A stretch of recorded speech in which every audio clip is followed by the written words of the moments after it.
जानते हैं आप, वक्त का सुपर पावर जिसके पास पेट्रोल मिसाइल की कोई कमी नहीं है बॉस। जो पूरी दुनिया में दादागिरी करने में मशहूर है। नंबर 1 अमेरिका से लेकर दुनिया भर में सुपर पावर कहलाने वाला मुल्क जल करके राख हो रहा है और खुद ही की मदद नहीं कर पा रहा है। वो देश जिसको एज अ सपोर्ट दूसरे बड़े बड़े नेशंस समझते हैं कि अगर कल को इजराइल में कोई तकलीफ हुई तो अमेरिका हेल्प करेगा। Now America is not even able to help themselves. हम अल्लाह से प्रार्थना करते हैं, दुआ मांगते हैं कि जल्द से जल्द ये जो आग लग गई है ये रुक जाए, पर ये रुकेगी तब ही जब अल्लाह चाहेंगे। हे हाय हेलो नमस्ते जी, सत श्री अकाल, अस्सलाम वालेकुम। मैं निधि शर्मा इंडिया से। और मुफ्ती सलमान अजहरी साहब का एकदम ताज़ा तरीन बयान आया है अमेरिका में आग ही आग पर।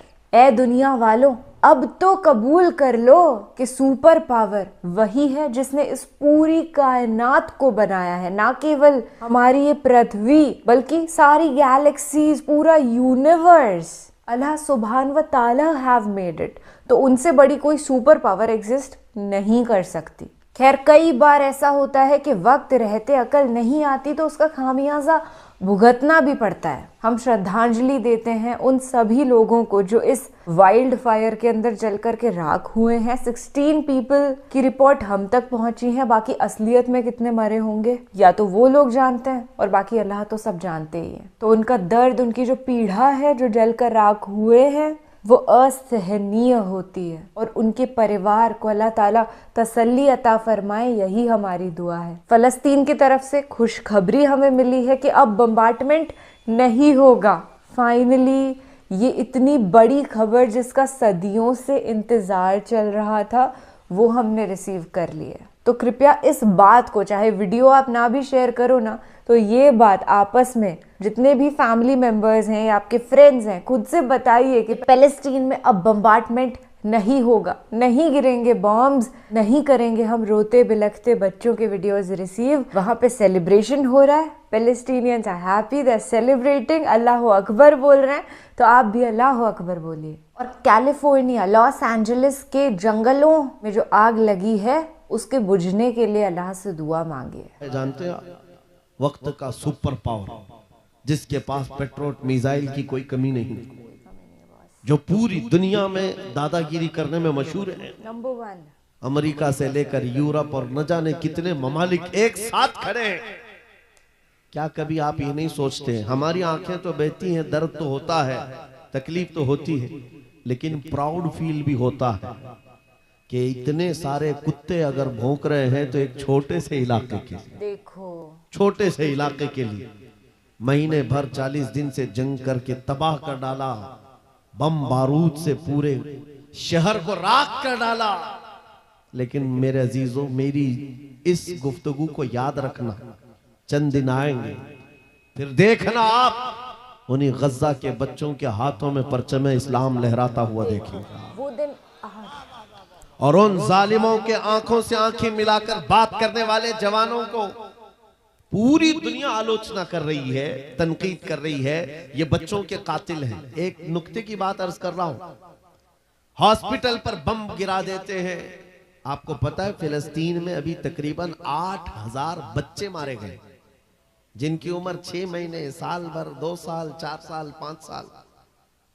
बच्चों को कोई भी निजाम से ताल्लुक रखने वाला हो, रहम की नजर से देखता, किसी भी धर्म वाला हो, लेकिन ये जालिम क्यों बच्चों को मार रहे हैं पता है?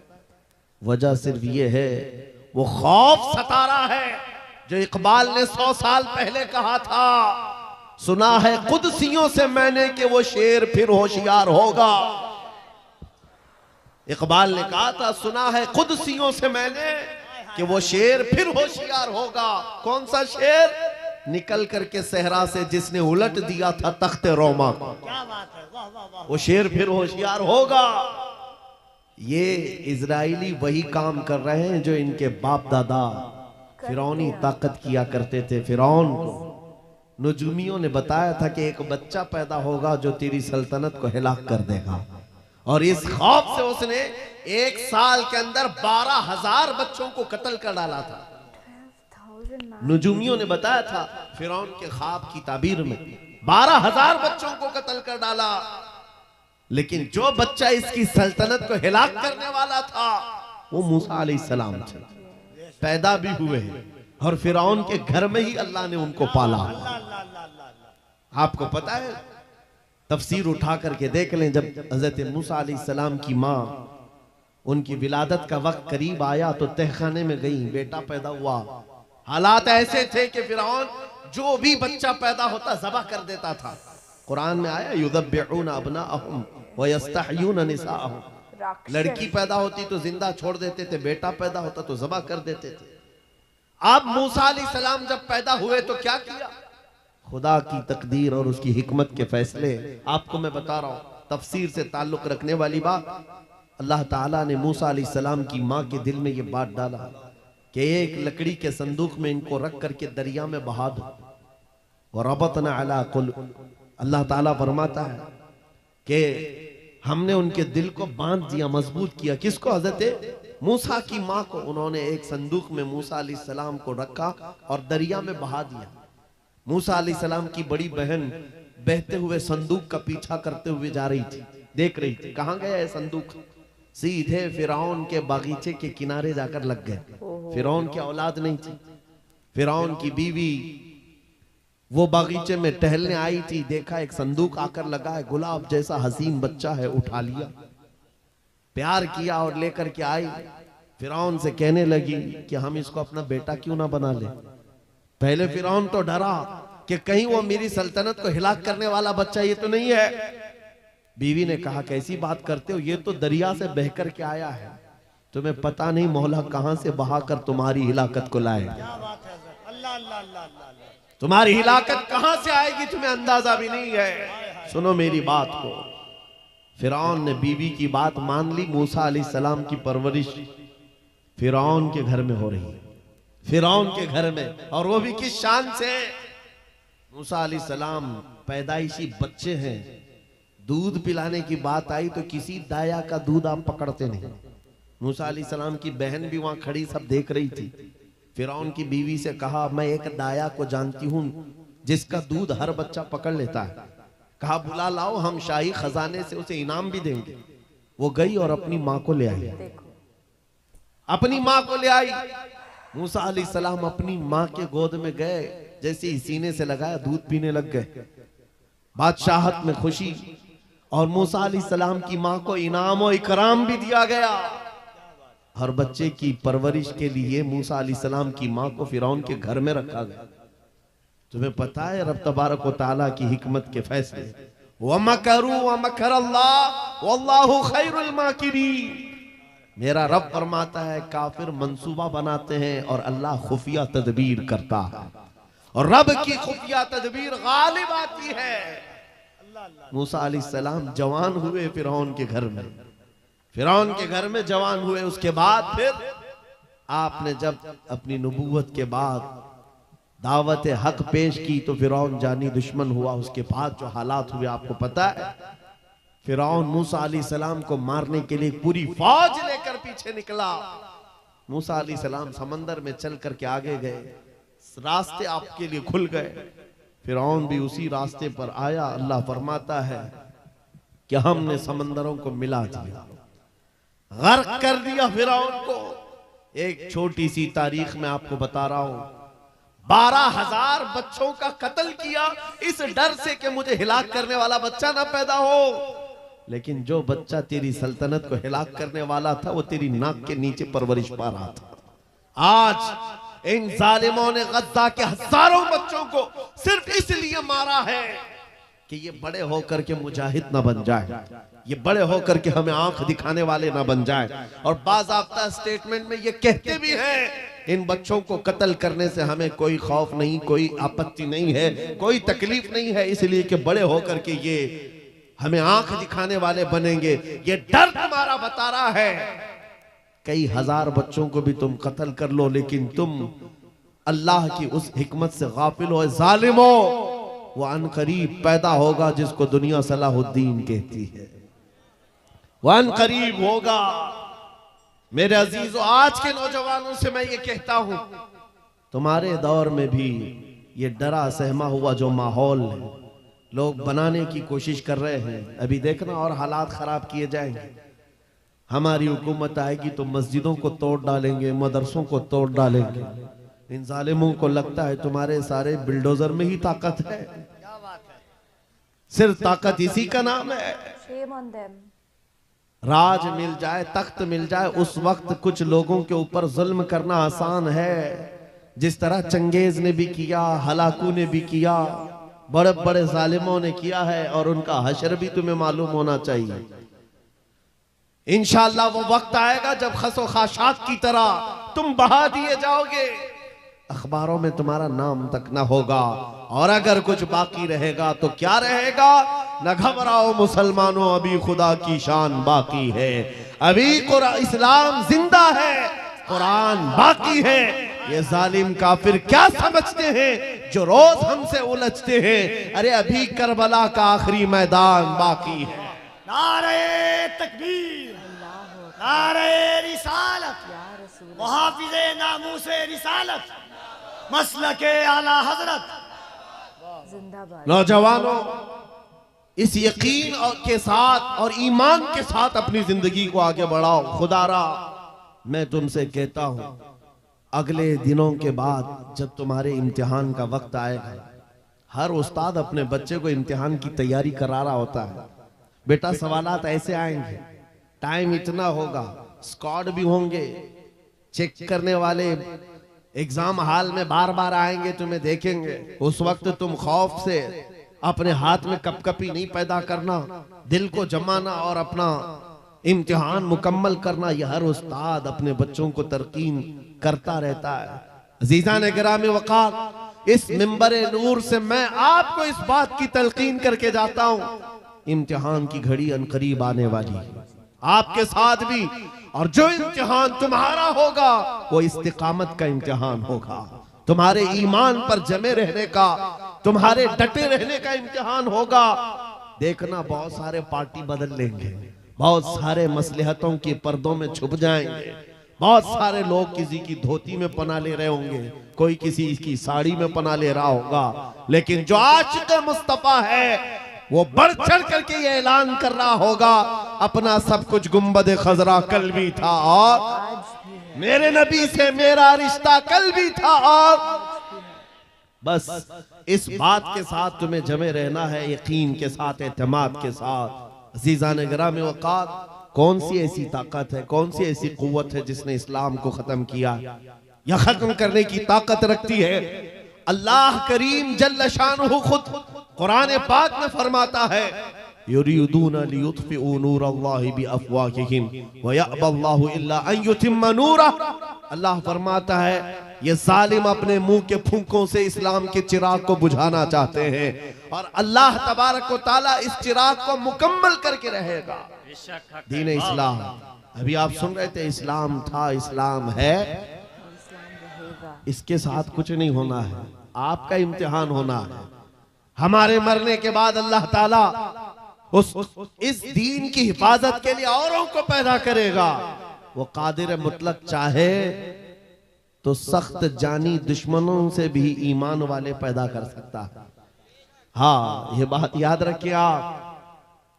ततारी जिन्होंने बगदाद को हिलाक करके रखा था, रब तबारक व तआला ने उन्हीं के सीनों में ईमान की दौलत दी और वो मुहाफिज़े इस्लाम बन गए। हमारे दौर में भी जितने आतंक मचा रहे हैं, कल इनके बच्चे ये नारा लगाएंगे, इस्लाम था, इस्लाम है, इस्लाम रहेगा। हाँ, जितने आतंकवादी हैं सब नारा लगाएंगे इंशाअल्लाह। आप इंतजार करें इस बात का, लेकिन तुम अपने इम्तिहान में जमे रहो, डटे रहो। अगर तुमने नबी पाक सल्लल्लाहु अलैहि वसल्लम के इस दीन के साथ, इस शरीयत के साथ नाइंसाफी की, तो कल मेरे आका को क्या जवाब दोगे? कल मैदान क़यामत में तुम्हें खड़े होना है, हुजूर पाक सल्लल्लाहु तआला अलैहि वसल्लम की बारगाह में जवाब देना है। अगर मेरे आका ने पूछ लिया कि जिस वक्त मेरी शरीयत पर हमले हो रहे थे, जिस वक्त मेरे दीन को कुत्ते नोचने की कोशिश कर रहे थे, ऐ नौजवान बता तू मेरी सुन्नतों के साथ कितना अमल कर रहा था, तुम क्या जवाब दोगे? आका मैं आपकी दाढ़ियां निकाल करके गटर नालियों में फेंकता था, मैं यहूदियों और ईसाइयों के तरीकों पर चलता था, क्या तुम नबी पाक को यह जवाब दोगे? आका रात भर में गाने सुन करके सोता था, सुबह फजर की नमाज कज़ा करता था, ये जवाब दोगे? क्या जवाब दोगे? आपके पास अगर जवाब नहीं देने की ताकत है तो आज ही बदल डालो, जिंदगी बदल डालो, आज इनकलाब ले आओ। देखना मैं अक्सर ये बातें कहता हूं ना, मैं चाकू छुरी की बात करता हूं, ये तो शायर लोग तलवार उठाने की भी बात करते हैं। हाँ ये कहते भी हैं समझौता नहीं होगा तलवार उठ जाएगी, मैं तो तलवार की भी बात नहीं करता। अरे प्लास्टिक का ब्लेड भी रख लो तो कल को हमको आतंकवादी घोषित कर दे। बम बारूद बंदूक किसी चीज की बात नहीं करता, सिर्फ इतनी बात करता हूं नबी पाक के इश्क में मलबूस होकर तुम सिर्फ रास्तों में चलते फिरते रहोगे, तुम्हारी चलत फिरत से कई कीड़े यूं ही मर जाए। हक है, वाह वाह, बहुत खूब। हुजूर पाक की सुन्नतों में वो दम है, वो असर है, तुम्हारी चलत फिरत से कई कीड़े फना हो जाए। बात सिर्फ इतनी है, दीवार क्या गिरी मेरे खस्ता मकान की, लोगों ने आने जाने का रास्ता बना लिया। होता यही है, कोई पुराना घर गिर जाए ना, लोग इधर से उधर आने का रास्ता बना लेते हैं। आज हमारी जमात के अंदर इंतशार हुआ, नौजवानों में आवारगी आ गई तो हर कुत्ता हमको ही टारगेट करने लग गया, हर कुत्ता हमें ही भौंकने लग गया। मेरे अजीजों, शिद्दत से आज उस सलाहुद्दीन अय्यूबी की बात याद आती है। क्या आपको पता है उनका दौर ऐसा है कि यहूदी माएँ, ईसाई माएँ अपने बच्चों को थपकियां देकर सुलाती थी, कहती बेटा सो जा नहीं तो सलाहुद्दीन आ जाएगा। हालांकि जुल्म से कोई तख्त नहीं बिछाया था, सुन्नते मुस्तफा का रौब ऐसा कायम था, हुजूर के इश्क का रौब कायम था, जिसकी वजह से पूरी दुनिया में उनकी तूती बोलती थी। आज करोड़ों की तादाद में है, करोड़ों की तादाद में जालिम हमें आंख दिखा रहे हैं। हमारे बच्चों का कत्ले आम, हमारी औरतों की इज्जतें नीलाम, हमारी गर्दनों पर राज, और बगैर किसी खौफ के शायर इस्लाम पर भौंकना आज की आदत सी बन गई। नौजवानों, तुम्हारे अंदर अगर ज़मीर बेदार है, गैरत मौजूद है, तो अपने आप को बदल डालो। जवाब देने का एक वक्त आएगा, इंशाअल्लाह वक्त आएगा जवाब देने का। लेकिन पहले मैं आपसे सिर्फ इतनी इल्तिमास करता हूं कि अपने आप को बदल लो। कल को हमारे पास फख्र होगा, फख्र के साथ किसी मैदान में उतरेंगे, वो तुम्हारे होलियों को ऊपर से नीचे देखते रहे और पूछते रहे ये कौन सी मखलूक है, ये कहां से आई हुई जमात है, तो हम सीना तान करके कहेंगे ये मोहम्मद अरबी के शेरों की जमात है। वक्त है। आज क्या हम दिखाएं लोगों को? गुटखा खाने वाले लोग दिखाएंगे। अल्लाह अकबर, अल्लाह। हम नौजवानों को बालियां पहने हुए, टैटू, हाथों में चूड़ियां पहने हुए, चोटियां डाले हुए, जीन्स फटी हुई, अल्लाह, और बालों में दाढ़ियों में डिजाइन किए हुए ये नौजवान ला करके हम खड़ा करेंगे। मेरे अजीजों, दुनिया के ऊपर अगर हैबत तारी होती है तो सिर्फ आशिकाने मुस्तफा से होती है, हुजूर के गुलामों से होती है। आज से 3 साल पहले पैरों से माजूर एक खादिम हुसैन ललकारता था, हक है, व्हील चेयर पर बैठ करके ललकारता था। अरे सफेद दाढ़ी हो चुकी, उम्र काफी है, सफेद दाढ़ी, पैरों में माजूरी, लेकिन पूरी दुनिया में ऐसी हैबत तारी कि यूरोप की जमीन भी हिलती नजर आए। हॉलैंड की पार्लियामेंट में बाज़ाब्ता उनको लेकर कहा जाए ये आदमी मोस्ट डेंजरस है, बहुत ज्यादा डेंजर है। हम सोचते हैं ये तो पैरों से माजूर सफेद दाढ़ी वाला व्हील चेयर पर बैठा हुआ तुम्हारे लिए कैसे डेंजर हो गया? तुम्हारे पास तो बहुत बड़े बड़े मिसाइल, एटम बम है, सब कुछ है। पता ये चला कि रब तबारक व तआला जो हैबत डालता है वो आशिक मुस्तफ़ा की हैबत डालता। हक है नबी पाक की सुन्नतों पर आमिल। या रसूल अल्लाह, या रसूल अल्लाह।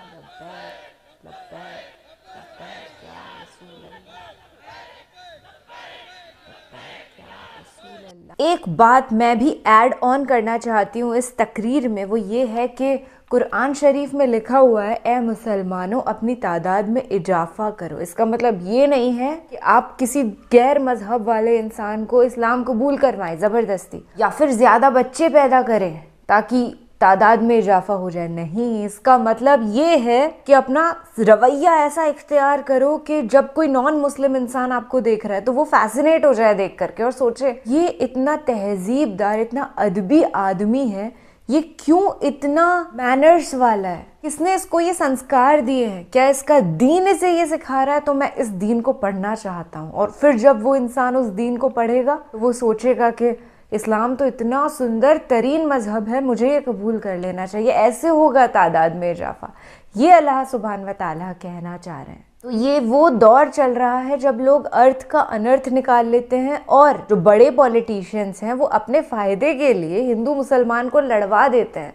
कई लोग तो यूट्यूब पर भी मैंने देखा कि अंधभक्तों को खुश करने के लिए, उनको चॉकलेट पकड़ाने के लिए एक्स मुस्लिम वाले चैनल्स बना रखे हैं, हेट्रेड फैला रहे हैं फुल ऑन अगेंस्ट इस्लाम ताकि उन्हें फेम मिल सके। अरे ऐसा फेम किस काम का, छी लानत है, थू। ऐसी मशहूरियत से तो बेहतर एकांत वाली जिंदगी है जहाँ पर कोई आपको जानता नहीं पर आप किसी की गालियां तो नहीं खाओगे। अरे वीडियोस बनाने ही हैं, फेम अगर प्राप्त करना ही है तो प्यार बांट करके करो ना। खैर, ये जालिम जो हैं, ये अंधे मुरीद जो हैं, कभी भी इस बात को समझेंगे नहीं और हम ज्यादा इन्हें समझाएंगे भी नहीं, क्योंकि भैंस के आगे बीन बजा करके भी कोई फायदा होता नहीं है। तो मुफ्ती साहब का ये बयान मुझे बिल्कुल प्रोवोकेटिव नहीं लगा। कई लोगों ने बोला था वीडियो सेंड करते वक्त कि ये बयान जो है उकसा देगा, गलत डायरेक्शन में लेकर के चला जाएगा। बल्कि मुझे तो ऐसा लगता है कि इस बयान ने जोश और जज्बे से युवा को भरा है। और ये बात भी सही है कि माहौल को देखते हुए अपना होलिया बदलने की कोई ज़रूरत नहीं है। जब सुन्नत रसूल है दाढ़ी रखना या टोपी पहनना तो पहनिए, किसी से डरने घबराने की ज़रूरत नहीं है। ये सभी का मुल्क है, चाहे हिंदू हो या मुसलमान, सब ने कुर्बानी दी है आज़ादी के लिए।